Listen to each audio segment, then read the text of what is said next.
the motion that we gave to the assemblies, we cannot here in Nairobi again transform ourselves into an organ that will again decide for the people.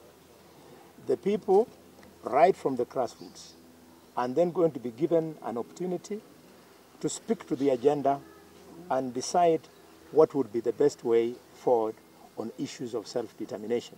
I know what is at the back of most of you, members of the media, could be the issue of secession.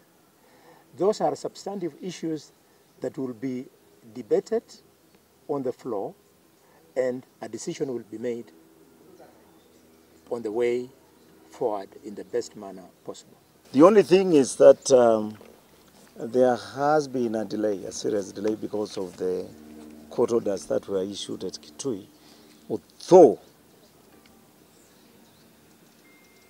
they are not within the law, and we don't want to go into details on that.